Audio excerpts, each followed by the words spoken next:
All right, Lisa Briggs from the Bruce Company is taking your plant and garden questions at 270-9933. She's outside in the patio, and this is your favorite time of the year, isn't it? I do love fall. It's Christmas setup. I love the weather. There are no bugs, and I get to carve pumpkins. And you're an expert at that.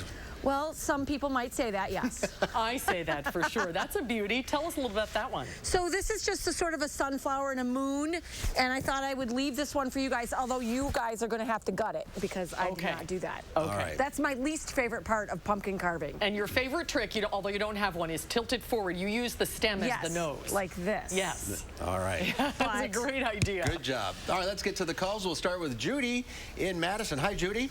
Hi. But what's your question? My question is, I was wondering if it's time to cut down hydrangeas. Yeah, Judy, you can do it now, or you can clean your hydrangeas in the spring. If you have the sort of low-growing ones with the blue or pink or white flowers, I always wait and do those in the spring. You're always going to get some dieback, and you can do it in the spring as buds start to pop. You can just trim them back.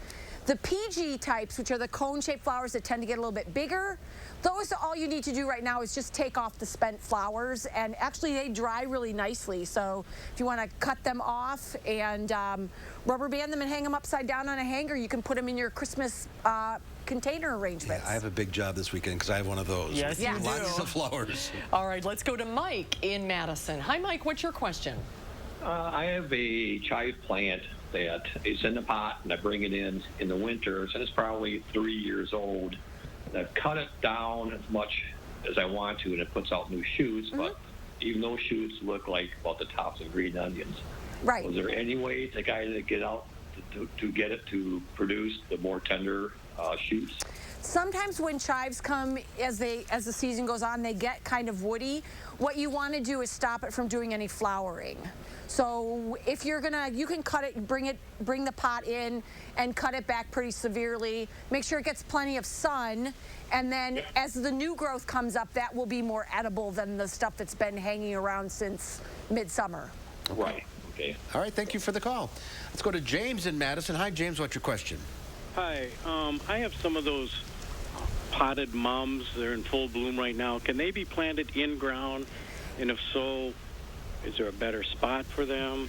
Yes, they can. Sometimes they're not always winter hardy. It depends on the winter, and it depends on the source of the mums.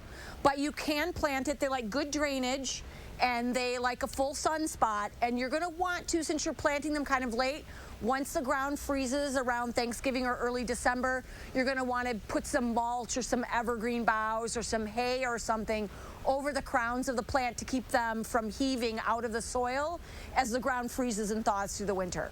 Okay. All right. I love the big mums at this time of the year. I've seen some this year that have come back, and they look like they're beautiful. Like footstools. Let's go to Paige in Madison. Hi, Paige. What's your question?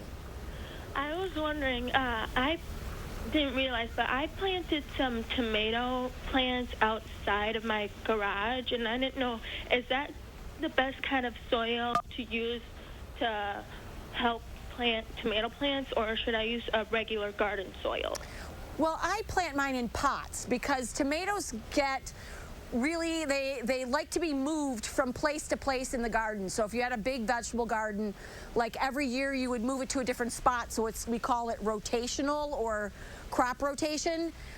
Because a lot of tomato diseases kind of the soil will harbor them. I would say, though, if you're right next to a foundation, you're certainly going to want to improve that soil. Garden soil along foundations is typically pretty alkaline, and sometimes there's a lot of, junk from the backfill. So next spring, if you had problems with getting a good crop this year, maybe replace that soil with some good garden soil. It doesn't have to be potting soil. And definitely make sure that this is a full sun spot. Okay, yeah, they like lots of sun. They do like lots of sun. All right, Jack in Madison, you're up. What's your question? Hi. Thank you for taking my call. Lisa, I'd like to ask you, once you carve a pumpkin, do you have any remedies for extending the life of the pumpkin after it's carved, like rinsing it out with something? I've heard a couple of things. I have heard that you can spray all the cut surfaces with like a Clorox bleach spray or a bleach water spray. Okay. And that will help keep back any any bacteria from forming. And mold. And mold. And if you're not putting them out and you just want to carve them ahead and keep them for Halloween, I put them in like plastic grocery bags and put them in the refrigerator, and they keep quite nicely that way. So sometimes I can carve them like a week or 10 days out. Okay, that sounds good. Well, thank you very much. You're welcome. All right. We have time for another call? I think so, quickly. All right, Doris in Sun Prairie. Hi, Doris. Hi. Lisa, I have, excuse me, I have some begonia succulents. They're probably 6-7 inches tall, and I'm going to transplant them. Where is watering is the first thing? How much do I need to water them, and what is the best place in the house to keep them? So did you say begonias or succulents? Begonias. Begonias. So you're going to want to use just good potting soil. You don't want the pot to be too big. You want to watch the watering so that, you let the pot dry out completely between watering. And they're going to need like an east window for begonias would be best. So morning sun, but not that hot afternoon sun. All right, we're out of time. Thank you all for calling in. Lisa, thank you for your time. Happy Halloween. You guys too. Thanks, Lisa. We'll see you soon. Yeah.